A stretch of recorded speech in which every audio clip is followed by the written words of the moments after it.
A very warm welcome to Africa. A very warm welcome to Smell the Coffee. I almost said Africa Good Morning, which is our other show. But nonetheless, today I am riding solo, but it's going to be a great show. Today we are talking all things men's mental health, and it's a forum. It's happening this Friday, the 25th of July. It's happening at NUST Innovation Hub, just opposite NUST, and it's under the theme No Shame in Tears. And basically the forum explores impactful strategies for mental awareness, emotional resilience, as well as, just being self-aware. So we do encourage all men to go out there. If you know someone, if you know a friend's friend, please do go out there. And, I think it's a good opportunity to get information basically regarding men's mental health. But I do have two very important interviews lined up for you. And these interviews are with the speakers. We spoke to John Kamati, who is one of the speakers at the forum, and we also spoke to Pride Panashe. They will be basically sharing their story, and this is what John Kamati had to say about the forum. Have a look.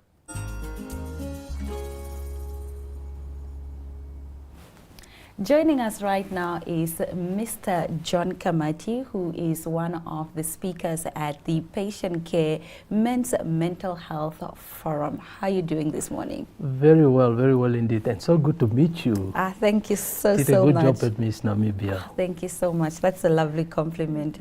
Speaking about this forum, you are going to be a speaker there. Yes. What sparked your interest to be part of such an initiative? First of all, because that is really a passion for me, in the sense that I'm a counselor. I am a family, marriage, relationship counselor, as well as I provide counseling in corporate companies as well for staff members. But also, secondly, because it's a general interest, not actually, it's a particular interest that we all should really have about our mentality. Yes. And the mentality is part of our holistic being, as in the sense that we are spirit, soul, or spirit, mind, and body. And I think it's very important that we also give information to understand how to really do life well and healthy, with that healthy interface between the three parts that make up who we are. And I love the fact that you are encouraging other men to do so, to really take charge of their mental health.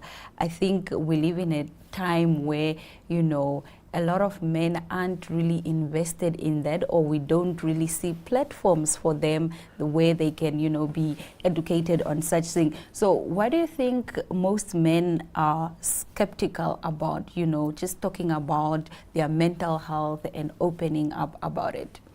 I think skepticism is really just is a symptom of ignorance and a lack of understanding, again, of the reality of who we are. Of course, culturally also, that is also informed, or rather encouraged, in the sense that there is not so much of a discussion, or it allows you, it has a perception that you are weak, or there's a certain level of weakness if you speak about issues that are of mental nature. But also, I think by nature or by creation, the way that men are wired, the aspect or the concept of the ego, not in the negative sense, but the ego in the sense that is very much, it speaks very much to our manhood. Being in charge, being able to take care of yourself and your environment and your people. And then there's also this disconnect that we actually are struggling in doing those things that are expected of us. So protecting that aspect again plays a role.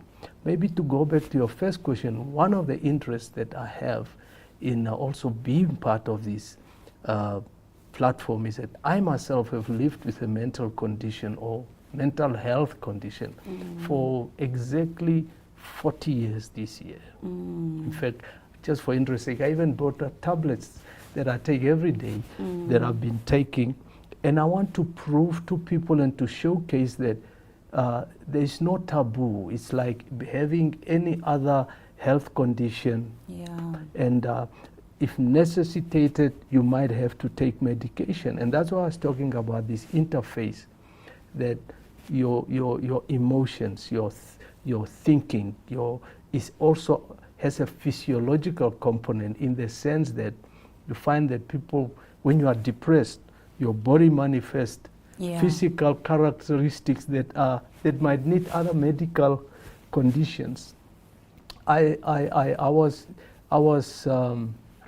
diagnosed in 1985 when I was at university in the UK, just after I finished my first year, with a condition then at the time which was called manic depression. I didn't know what it was. I was told that I thought, and some people would say I had a mental breakdown. This guy is very smart. Again, some of the ignorance that goes around that. Ended up in a mental health hospital in the UK. 3 months. I actually had to take a break of a year to come back home in 1985 to 86, exactly because of that. So I have lived it. I have also lived a very productive life. I've married 4 grown children. I've worked in the corporate world. I have pastored a church. I still minister in the church circles across the body. I do training and mentoring in corporations, and I do counseling. So I think one of the interests that I have, I think my partners on the panel don't even know this aspect about my life. I've only started to talk about it 2 years ago, after almost 38 years, because I understand the stigma. I have lived it, yet I have managed to navigate that. By God's grace, but also by just applying what we needed to do and having very good support. So I want to share that as well, so that it can debunk the myth about this whole thing. Absolutely. Thank you so much for sharing your story and also for your light. What valuable discussion points will you be touching on in this in the slot that you will be sharing here at the Mental Health Forum? What aspects of mental health particularly will you be touching on, as opposed to the holistic view of mental health? Yeah, I think part of it, I think, is the fact that I'm a living testimony. I can relate to a whole lot of aspects pertaining to that, whether it is stigma, support, acceptance, the medical side of it, and the aspect that how to then live a productive life at managing mental health condition. I think there are various of them. And that is, the other thing is relationally. I have very good support system. My wife, if it was not for my wife and my family, I wouldn't have navigated this for 40 years, living with actually now what is now known as not manic depression. The new term that is used now is bipolar mood disorder. Oh, okay. I was an executive. People wouldn't even know, because of the extent of they are unique. I was more manic than depressed. Although I've had 2 serious episodes of depression, so I understand this whole aspect. And yet, very interestingly, unless I tell you, many people wouldn't even know. You wouldn't know, yes. Yeah. So what a liberty to be able to showcase that this is it, guys. You can make it. You can definitely make it. So how do you think society's expectations of masculinity affect men's well-being? Again, I would really say there are so many terms that are being used nowadays. Yeah. Toxic masculinity, men don't cry. I believe that some of those has become, some of these terminologies have just become, are being used anyhow. You know, I was listening with all due respect to the previous, my friend being interviewed, and the lady said, yeah, men, it's okay for men to cry. Everybody cries. Men cries. It's just that most of the time their tears do not flow. But the manifestation of those tears are manifested in the suicides that we see, the depressions, the alcohol abuse or misuse that we see, drug dependency. Those are outcries. So some of the discussion that I think from my perspective, I want to also introduce a dynamic that perhaps debunk some of these myths of when we say that we are tough. Yet part of the biggest problems we have in our nation is that men are not being tough. Yeah. and those aspects of just being real. Previous interviewer said something to the effect that women find it easy to talk, and because they socialize and their nature is like that. Yeah. You are wired like that by nature or by creation. But you have more men at clubs, at sports bars, at soccer. Yes, men are socializing, men are talking, but perhaps what they are talking is not addressing the It's issue not about that we them or mental health, it's about other things. The conversation is perhaps shifted to other things. My sincere opinion is that whatever we do holistically, you know that term, our words, our behavior, our conduct is informed and is manifested from the mental side of us. In other words, our psyche. The psyche is the area where how you think, how you feel, what informs your decisions, your will. So what is in our conversations? It is all stuff that comes and emanates from that space. And I think maybe we need to actually start to realize that, yes, we speak about mentality, and it is therefore expressed in how we manifest in life. Yeah. And that's the conversation that maybe we need to start to discuss. What informs your thinking?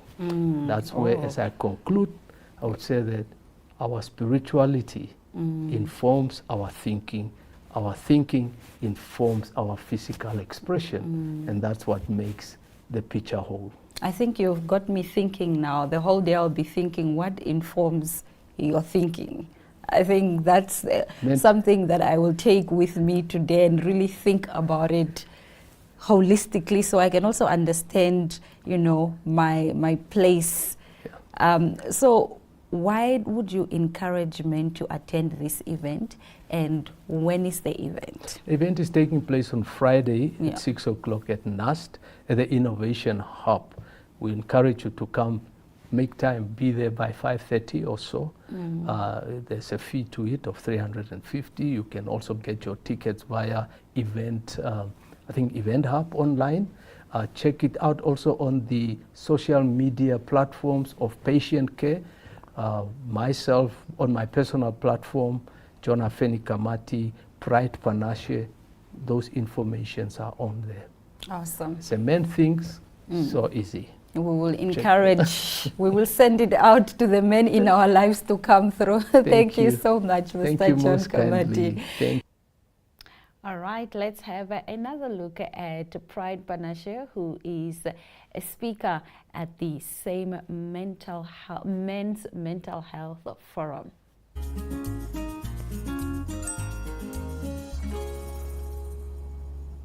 Now today we are talking the Men's Mental Health Forum, and I am joined by one of the speakers from the event, who is Pride Panache. How are you doing today? I'm doing great. Thank you for having me, Diana. No, thank you for joining us. All right, so you're one of the speakers for this event. What sparked your interest to be part of an initiative that's a tongue twister like this one? You know, just the whole idea of men's health, men's mental health, because I believe that men are going through a lot. I'm a gospel recording artist, and so my role in this is really to bring the aspect of spirituality in as a musician, as a gospel music. So, and what really sparked that interest is just the aspect of a forum for men, because men don't really have a platform for coming to share their issues. You know, like women. Women are very open, they can express themselves. So I found this was very exciting for me. I was like, no, I need to be part of this. Okay, and you're definitely right when you say women, I feel, are more open. Men have been taught to basically just close everything off. Yes. They have been taught, as a man, you cannot show the world your problems. Yeah. And I think now we are more open to this discussion of men actually sharing their feelings and not just bottling everything up. Yes. So what do you think are some of the reasons why men are skeptical? I think societal norms, man, like you said, you know, from growing up as a boy, you're told, don't cry, you know. And Boys don't cry. Boys don't cry, things like that. Like you must kukut, you must be a man. And things like that are some of the reasons why men are not very, very keen on opening up and are skeptical to come to such forums. But we are just saying, look, we are also men and are choosing to come together, creating a platform, a safe environment for us, not really to come and expose ourselves, but to come and reflect. And I mean, the other speakers are amazing men who are really also have gone through stuff. We all go through stuff as men, young men, old men. But I think this is a platform where men need not to be skeptical, but need to respond and come out and let's discuss, let's have a conversation as men to men.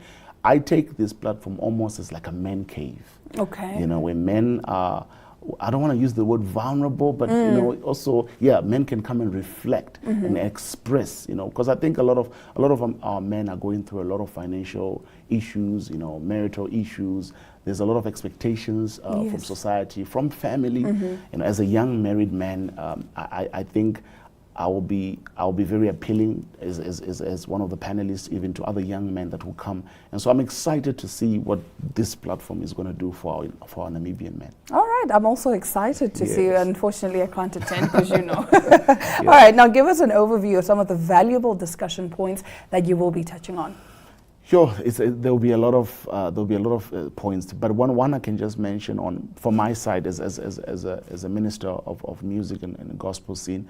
I think spirituality is one of the aspects that we're going to look at, because after all is said and done, there's an element of God that we all need, you know, to navigate our way through life, to navigate our way through pressures of life, you know.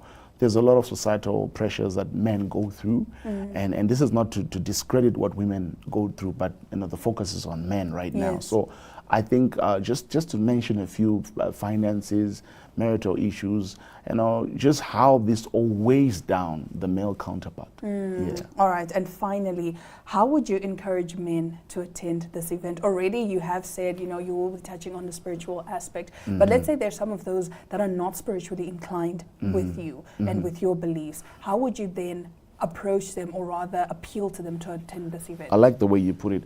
It's a platform, it's a safe space for the believers, non-believers. It's a safe space for men to come and engage and just share their stories and learn from each other. Yeah. Okay. And so I would really encourage men out there to please make a date. That's the 25th of July, this coming Friday. We start at 6. It's going to be amazing, really, and more details will be given with the more others. Details will be given, and more men can exactly. Are you doing any social media marketing? There is social media marketing currently happening on the patient care platforms, on the social Facebook, Instagram, TikTok. And so, All right, okay. And finally, what are some common myths or misconceptions about men and mental health that you are then going to debunk at this event? Sorry, say that again. What are some common myths or misconceptions about men and mental health that you are going to debunk at the event? Sure. One that comes to mind, I think the whole one is the men don't cry. Yeah, men don't cry. I think that's a myth because many of us, I mean, we're emotional beings at the end of the day, and I think that's one element and one topic that really needs to be unpacked well and be able to really dive into it among other myths that we'll be looking at. That one really strikes a chord for me. Men don't cry. Men don't cry. We do cry sometimes. And you know. it's okay to And cry. it's okay to cry. Yes. Yeah. I think even us as women, we're now starting to open up more to that whole belief of men do cry, and it's okay for men to It cry. is, really, Yes. All right. So we wish you all the best with your Thank you. event. Thank you so And much. we are hoping, you get to do all the amazing work that you want to do. Yes. And of course, talk about men's mental health because it is absolutely important. It is. Thank you so much. All right, and that is it for today's episode of Smell the Coffee. I am Diana Master, and this was Pride Panache, who is one of the speakers and is going to be speaking at the Men's Mental Health Forum by Patient Care. Until tomorrow, bye. Welcome to My.NA Cars, your ultimate destination for everything automotive. I am your host, Diana Master. Teamwork makes the dream work, right? Discover the latest models, innovative technologies, and expert insights from our passionate hosts. Learn essential maintenance tips and get exclusive behind-the-scenes access to the automotive industry. Don't miss My.NA Cars on NTV every Thursday at 2100 hours. Tune in and ignite your passion for automobiles.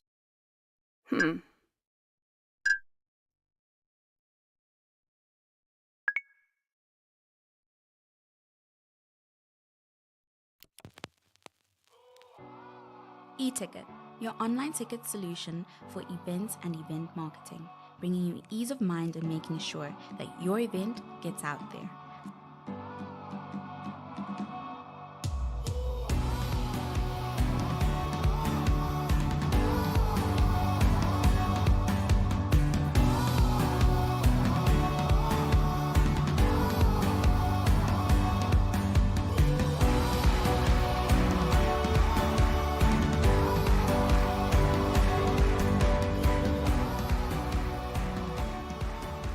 For more information, contact events@nmh.com.na.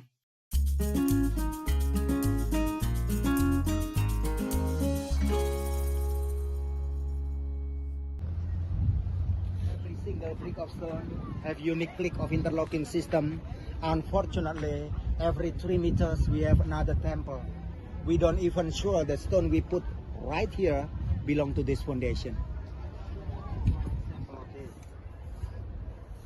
Yeah. And then to make it stronger, they have like a tuxedo bow tie, the dovetail system to make stronger from stone. Okay. This is one of the repeating pattern. Let's talk another one. Every round shape, the cornerstone have lateral, little bit higher, slightly letter Z. This one, we just talking about 3 cornerstone. There are hundreds of them. Who does this? The kingdom of old Mataram, because later on Mataram kingdom became Islamic Mataram. That just we have it in Yogyakarta and in Surakarta. But who's working on actually the restoration in terms of working out, locating the different... At first by the Dutch government, and after we declare our independence, we continuing the job till now. We never stop, except you know that holiday. But don't come here. No regular workers, but supervised by competent temple over there.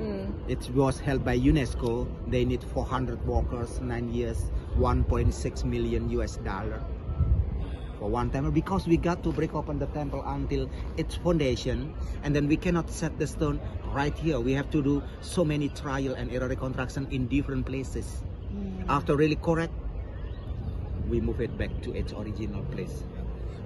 Just like building 2 temples, in fact 1 temple standing. Sometimes I really hate UNESCO because they refuse our proposal to use artificial intelligence and computerized system. Because the manual, you know that the trial and error reconstruction should be done in manual way. Come on, it's computerized system. Looks like they send us back to Stone Age. Let me show you. Let me show you something that you're gonna like it. Imagine that some of the stone have similar interlocking system, but they have a special glue on it.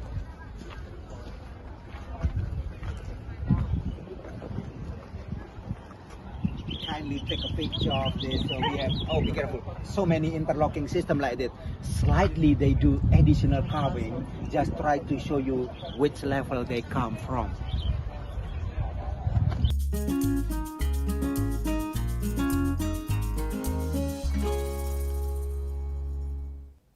All right, thank you so much for watching our show this morning. Thank you, we appreciate you, and we'll see you tomorrow, same time, same place.